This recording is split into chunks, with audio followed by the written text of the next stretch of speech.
Hello wrestling fans, the Wrestling Wizard here, and welcome to another episode of Wizard Watch, the weekly show where we break down the top moments from this week's episode of Raw. Now before we get into the juicy stuff, as always, it's very much appreciated if you could like the video, share the video, and even better, subscribe if you're new. So let's get to it. So we got Solo Sikoa versus Kevin Owens for the main event of Raw, and it turned out to be an absolute banger. This was a street fight which had it all, to be honest with you. It had so many high spots, but of course, predictably, the Usos got involved. The Bloodline standing tall. Solo Sikoa getting the victory after delivering a devastating Samoan spike. And I like this storyline dynamic. It sets up the story nicely. Of course, the questions still surrounding Kevin Owens and Sami Zayn and their potential partnership, which is surely going to be inevitable, and they're going to face the Usos on the grandest stage of them all. Next up, in surely what is Vince McMahon's dream, Omos and Brock Lesnar in a face-to-face standoff, where basically WWE were going, look how big Omos is. Not that they've ever done that before, right? And they'll make you believe, make the WWE audience believe that Omos is going to beat Brock Lesnar. But the reality is there's no way that Brock Lesnar would agree to this match to lose to Omos. Next up, and this is where things get a little bit Nigel negative. Now, first and foremost, I'm loving the way that WWE have booked Cody Rhodes. They've got it spot on. They've booked him to absolute perfection. And arguably the promo that he cut tonight was one of his best promos of all time. The fact that he believes that Roman Reigns is going to be the one acknowledging him. I get it, right? Spot on.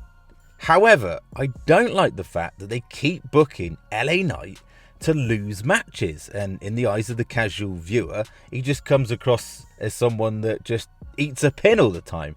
And I don't get it, because he came out of the Bray Wyatt feud better off. He's immensely over. He's immensely talented.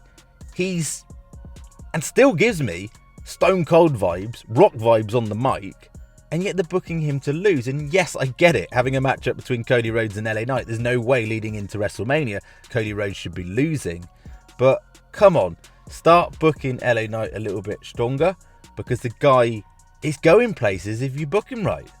Also, on tonight's episode of Raw, it was confirmed that not only are we going to get Edge versus Finn Balor at WrestleMania, it's now going to be a Hell in a Cell match. Finn Balor all but teased the potential return of his alter ego, Demon Finn Balor. So that'll be interesting to see. Of course, you're going to want to break out your biggest weapon if this is going to be the payoff match and the conclusion of a rivalry which feels like it's been going on forever and a day. Next up, we got to draw attention to the Rey Mysterio, Dominic Mysterio promo. This gets juicier and juicier, and I love the fact they're not rushing this. Ultimately, there's going to come a point where Rey just snaps, and then we're going to get a matchup between the two of them at WrestleMania in what could potentially be Rey Mysterio's last ever match. And if you think about a last match to be remembered, surely it would be against your son in an absolute banger of a match, one that you remember for years to come. Some other mentions during the show, we saw the Judgment Day beat Dexter Lumis and Johnny Gargano in what was a pretty predictable outcome, I guess. They're not going to book the Judgment Day week heading into WrestleMania, that's for sure. We saw Otis go missing and then get found, and it seems like he's alongside the Maximum Male Models now, which makes a lot of sense because allegedly WWE and Triple H really want to get behind Chad Gable as a single superstar and give him a bit of a monster push. Also, I've got another question for you. What on earth are they doing with the booking of Asuka? They're basically coming out each week and just dribbling blue slime out of her mouth in front of Bianca Belair, who, let's face it, doesn't really seem that bothered. Now, I'm sure the actual match at WrestleMania is going to be an absolute banger and a half. It could be a memorable matchup, so I don't fear that. However, it's safe to say the build has been a little bit peculiar, to say the least. Now, to wrap things up, we're going to address very quickly the obvious elephant in the room, the fact that Bray Wyatt has not been on WWE television, and there have been some sources that have confirmed recently that the reason for that is because Bray Wyatt has been suffering with an illness, which makes the whole Uncle Howdy Bobby Lashley segment make a bit more sense now if that was just a filler. Now, I'm hopeful, of course, as a Bray Wyatt fan, that Bray Wyatt will be ready for WrestleMania. But at the same time, I don't want him to rush back. I want him to get better, to rest, recover, come back in full health. Don't feel any pressure to meet WrestleMania when you're really not ready. And I know it's frustrating because a lot of this storyline angle with Bray Wyatt seems to be revolved around things coming full circle, i.e. potentially The Fiend returning. So it must be frustrating.